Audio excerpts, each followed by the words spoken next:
Olá a todos, neste vídeo vamos ver como escapar do cão farejador durante os deslocamentos a pé. Muitos de vocês me pediram detalhes sobre esse assunto no último vídeo, sobre as técnicas gerais de contra-rastreamento. O módulo que vamos ver hoje é ensinado nas unidades de investigação de inteligência e também em algumas unidades das forças especiais do exército francês. Depois deste vídeo você saberá avaliar constantemente se o seu rastro é fácil ou não de ser seguido pelas equipes sinotécnicas. Você saberá limitar sua assinatura olfativa. Você saberá até onde vão as capacidades das equipes sinotécnicas e veremos que elas têm limites.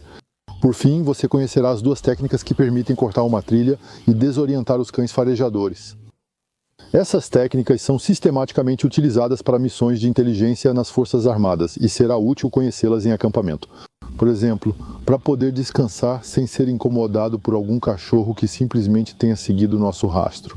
Para concluir, essas são técnicas que utilizo com frequência nos meus acampamentos. Eu estava pensando em guardar o ensinamento dessas técnicas para os sábios na floresta neste verão. Mas acontece que hoje teremos uma parte essencialmente teórica, então vou compartilhar aqui. A parte prática poderá ser trabalhada na floresta, junto com outras técnicas de rastreamento e contra-rastreamento. Então, já é um grande módulo para trabalhar no local. Os cães podem ser treinados em várias técnicas, e há duas que vão nos interessar hoje. Uma é a busca e a outra é o rastreamento. Então, o cão é capaz de fazer busca ou rastreamento. Seu dono vai fazê-lo explorar uma área contra o vento, se possível. E graças ao seu olfato, ele poderá detectar a presença de qualquer indivíduo no perímetro indicado pelo dono. Espontaneamente, sem cheiro de referência. O cachorro é capaz de detectar as moléculas odoríferas que emanam de um indivíduo que se espalham pelo ar e ficam suspensas por um tempo. Então, nesse caso, seria impossível escapar do olfato de um cachorro bem treinado.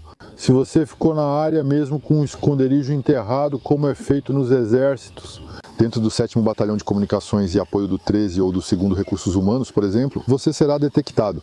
Os esconderijos enterrados vão cortar a assinatura visual térmica, mas não a assinatura olfativa, mesmo com os sistemas de ventilação remotos.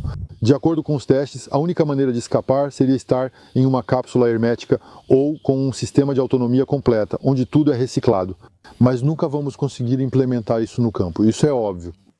Então, para enfrentar esse tipo de situação em campo aberto, é preciso saber ser móvel e ficar apenas alguns minutos em um acampamento, enquanto houver a possibilidade da ameaça dos cães estar presente. Para continuar caminhando, ao mesmo tempo em que se descansa de forma curta e fracionada, utiliza-se o sono polifásico, que eu já apresentei em outro vídeo.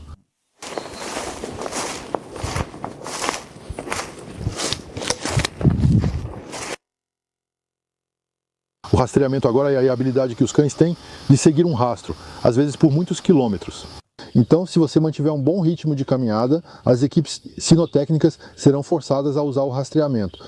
Nesse caso, o cão é colocado em contato com o cheiro de um indivíduo. Esse é o cheiro de referência e ele vai seguir o rastro que corresponder a esse cheiro até encontrar o indivíduo. Então, desta vez, as moléculas odoríferas geralmente acabam se depositando no chão ou em um nível intermediário, e é aí que o cachorro vai detectá-las. Então, o cheiro de referência, que vai ser o do indivíduo perseguido, ela pode ser coletada em rastros no chão, em marcas de escalada em um veículo, em um objeto abandonado, em fezes, etc.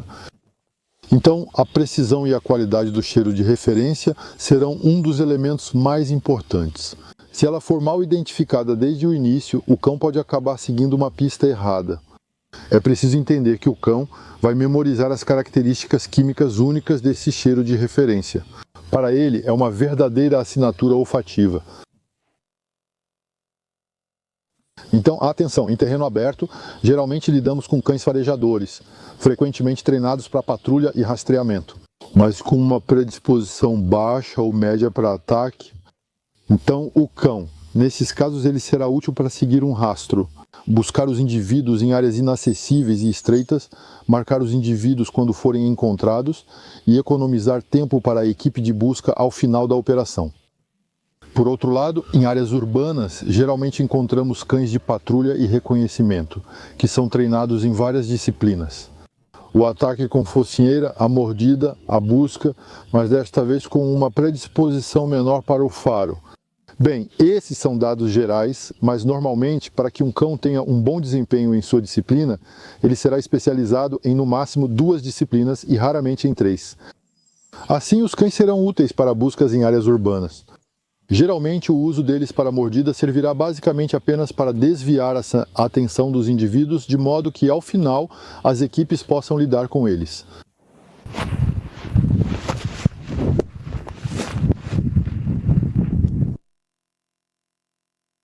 Quanto ao cheiro humano, existem vários parâmetros a serem considerados. Você tem a genética da pessoa, que fará com que ela tenha secreções corporais que vão se evaporar e atravessar as roupas de forma mais ou menos intensa, então mais ou menos detectável. Depois, quanto mais a pessoa estiver estressada, ofegante, mais ela vai suar e mais fácil será para o cachorro. Então é importante saber também que a nossa respiração é o principal fator de difusão dessas moléculas odoríferas. Todos os produtos químicos vão intensificá-las. Os cheiros de sabão em pó nas roupas, os perfumes, os sprays anti-mosquito, o consumo de tabaco, álcool, drogas e até mesmo os cheiros de comida ou de fumaça também vão intensificar essa assinatura olfativa. 2 pontos adicionais a serem destacados agora. Não usamos neutralizadores de odor desenvolvidos para a caça, que dependendo de sua natureza podem ser contraproducentes, especialmente em situações de contra-rastreamento. E tomamos muito cuidado para não urinar em superfícies duras e planas, pois isso vai gerar micro-respingos que vão se depositar nas suas roupas e nos seus sapatos. Portanto, esses são 2 fatores que aumentarão consideravelmente sua assinatura olfativa.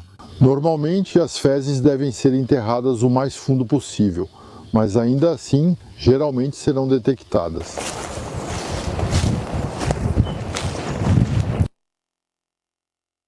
Os odores demoram mais para se dissipar à noite e ao amanhecer do que durante o dia. O rastro permanecerá utilizável por mais tempo para o cão antes de os vestígios desaparecerem. Então isso vai aumentar o tempo prático de intervenção da equipe de rastreamento. Vamos ter o mesmo fenômeno em tempo fresco e nublado, quando não há vento, quando não há dispersão dos odores, nenhuma propagação. Isso ainda é favorável para um acompanhamento mais rigoroso da trilha. Da mesma forma, ao absorver como aqui, ou em uma área de vegetação densa, esses são verdadeiros armadilhas para odores. Portanto, se a assinatura olfativa estagnada favorecerá ainda mais o cachorro em sua busca, a velocidade de deslocamento da pessoa também será uma vantagem para o cachorro, geralmente porque na natureza a gente desloca muita terra, esmaga muitas plantas na pressa. Então, existe uma noção importante que é a das emanações ecológicas. É preciso saber que ao seguir o seu rastro, o cachorro vai detectar as emanações ecológicas que o seu próprio passo vai criar. Isso vai permitir que ele reforce a assinatura olfativa. Quando você se desloca em um solo rico, como aqui na floresta, um ecossistema complexo, você vai esmagar muitas plantas, vai espalhar pólens, vai triturar insetos, pisar em decomposição, etc.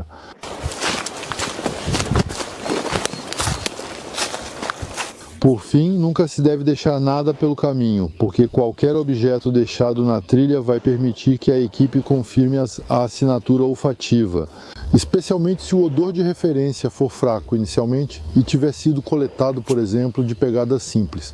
Basicamente, os cães são treinados para encontrar qualquer objeto a 25 centímetros de profundidade e dependendo da sua especialidade. Pode ser muito mais. Mesmo enterrados, os indícios que confirmam a sua passagem serão generalizados, geralmente detectados. Os solos onde os cães terão mais dificuldade serão as faixas de colmeia, a areia, o asfalto, o concreto, mas também todas as superfícies duras.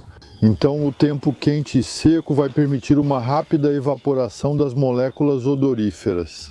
Isso vai encurtar consideravelmente o tempo prático de intervenção para as equipes sinotécnicas.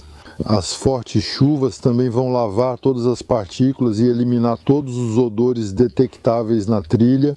Os ventos também vão permitir a dispersão e a evaporação rápida dos elementos odoríferos. Um ponto importante se você fizer uma travessia a nado, ou melhor, uma natação à deriva, ou se você caminhar sobre um corpo d'água suficientemente grande. Em uma área aberta, o rastreamento será impossível, porque uma vez que caírem, as moléculas odoríferas vão se dispersar e circular na água. Por outro lado, se você caminhar em um pequeno riacho, em uma área encaixada, por exemplo, as emanações odoríferas vão se depositar nas margens. e a trilha será bem fácil de seguir para um cão farejador. Quando eles se encontram em ambientes muito poluídos por odores, por cheiros fortes, odores químicos, por exemplo, e até mesmo quando há uma abundância de micropartículas, como na cidade, os cães ficam desorientados, então isso atrapalha as buscas deles. E vamos ver também aqui como podemos aproveitar esse princípio.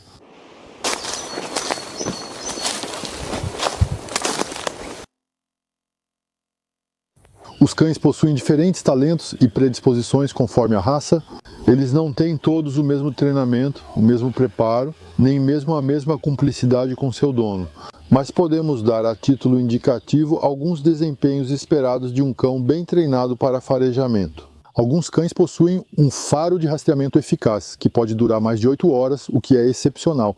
Geralmente é muito menos, mas as equipes sinotécnicas gerenciam o tempo de trabalho revezando os cães.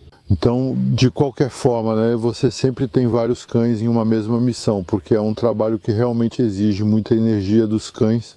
Então, o parâmetro mais importante é o tempo decorrido entre a sua passagem e a passagem do cão que está seguindo o seu rastro. Quanto mais recente for a sua passagem, mais fácil será para o cão seguir o rastro. Portanto, falamos de rastros quentes até 1 hora após a sua passagem. Isso é uma média. Mas durante esse período, as partículas odoríferas ainda serão mais suscetíveis de serem detectadas no ar. Após 1 hora, falamos de rastros frios, as moléculas odoríferas já terão se depositado. E em solo adequado, será possível seguir um rastro por até 48 horas. Se estivermos em solo duro, como uma estrada, por exemplo, ou na rua, 48 horas será totalmente impossível. Para dar um exemplo, em determinadas condições, se um cão é capaz de seguir um rastro de 6 horas em terreno aberto, ele não conseguirá farejar por mais de 1 hora em uma estrada. E isso não vai passar de 10 minutos na cidade ou nas ruas de um vilarejo. O que é importante lembrar é que, em todos os casos, quanto mais antigo for o rastro, mais tempo será necessário para trabalhá-lo. Também é preciso considerar que, a partir de 24 horas, um rastro sempre exige muito tempo e é sempre trabalhado muito lentamente. Então, todos esses elementos já nos dão uma boa ideia do perímetro de atuação e dos limites das equipes sinotécnicas.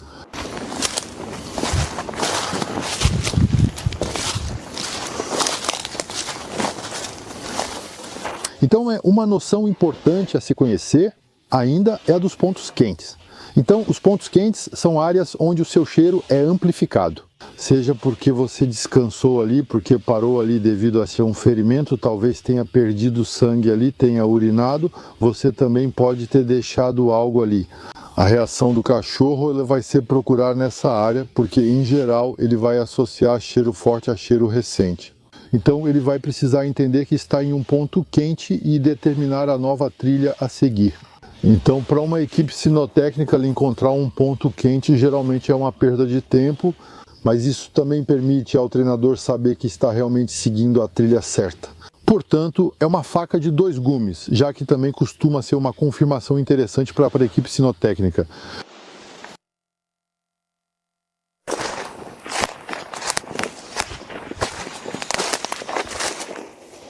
Agora, vamos falar sobre as técnicas que consistem em mascarar sua assinatura olfativa com um cheiro forte ou usar produtos que supostamente perturbam o olfato do cão. Acontece que ao espalhar pimenta, pimentão, produtos lacrimogêneos ou qualquer outra substância nos seus sapatos, nas suas roupas ou até mesmo atrás de você na trilha, você vai introduzir e vai se impregnar de um cheiro totalmente incomum no ambiente. E o cachorro vai associar sistematicamente essa nova trilha de cheiro muito perceptível à sua assinatura olfativa. Então é aqui que ele ainda é capaz de seguir um cheiro de referência que evolui no ambiente, mesmo admitindo que seu olfato esteja perturbado. Em poucos minutos, ele terá mais facilidade para seguir seu rastro, que será reforçado por essa difusão de substâncias. Não se esqueça de que você está diante e na presença de cães persistentes, treinados para o discernimento. Se no seu caminho você encontrar carcaças ou fezes de forma isolada, não tente se impregnar delas. Ou de pisar nelas achando que isso vai mascarar o seu cheiro. É exatamente o mesmo princípio. Nessas condições, isso vai reforçar a sua assinatura olfativa e você será ainda mais fácil de ser detectado.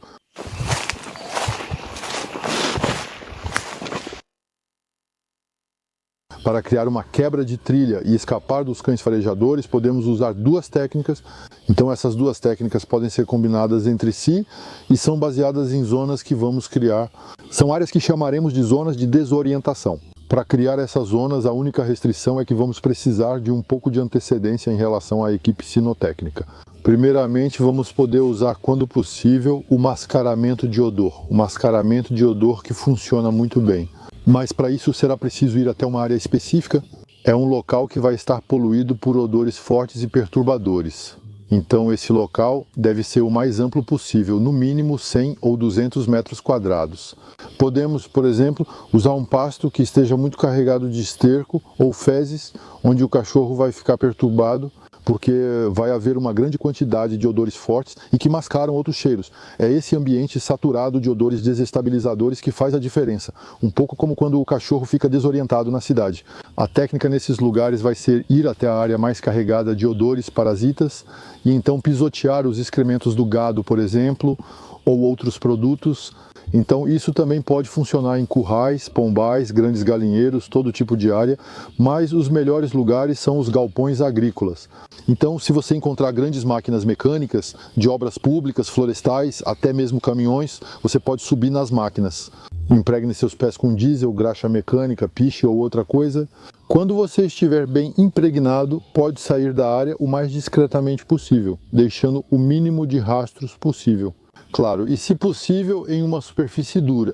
Pode-se usar um bastão impregnado com diesel ou óleo, por exemplo, para afastar a vegetação e ainda assim deixar o mínimo de rastros possível. Então, com essa técnica, se uma equipe vier atrás de você em uma trilha recente, ainda há alguma chance de ser seguido. Claro, mas após um intervalo de 1 hora, por exemplo, você tem 99% de chance de ter despistado a equipe de cães farejadores.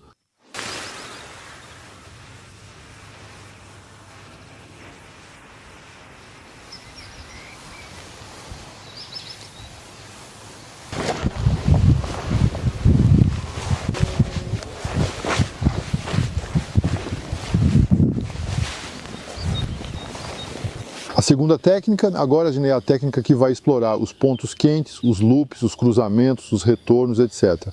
Então vimos que o cachorro tende a associar cheiro forte a cheiro recente. É assim que ele escolhe seus rastros. Então, desta vez, em um ambiente natural, sem perturbações olfativas, vamos identificar uma área com vegetação do tamanho aproximado de uma quadra de handebol, próxima a um ponto de fuga com uma superfície dura, se possível. Portanto, é um fator crucial, por exemplo, um terreno adjacente a uma estrada. Na área ali escolhida, vamos criar trilhas com uma forte assinatura olfativa, inicialmente arrastando os pés, tocando o máximo possível da vegetação com as mãos, etc. Depois vamos voltar pelo mesmo caminho, vamos fazer vários circuitos e pouco a pouco vamos diminuir essa assinatura olfativa. Também podemos criar 1 ou 2 pontos quentes no início da trilha. Por fim, e sempre tomando cuidado para deixar o mínimo de rastros possível, vamos nos dirigir para a superfície dura, a trilha, o caminho, a estrada, e isso vai nos permitir nos esconder e despistar. É importante ressaltar que essas duas técnicas são ainda mais eficazes quando aplicadas com vários cães e treinadores presentes simultaneamente. Eles vão tender a confundir a trilha com suas próprias passagens repetidas. Então, existem maneiras de fazer isso. Não se pode errar, é preciso experimentar bem no campo, mas quando é bem feito, na maioria das vezes se consegue um bom corte de trilha.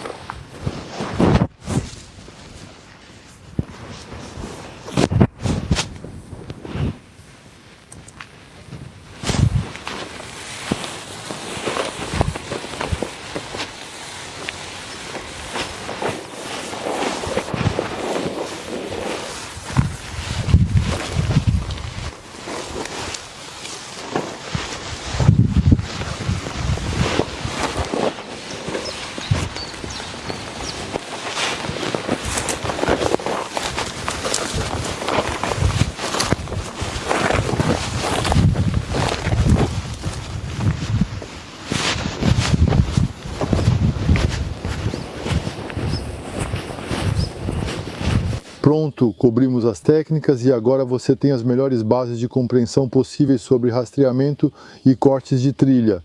Então, claro, nesse campo nada é certo, porque os cães às vezes têm um comportamento difícil de entender.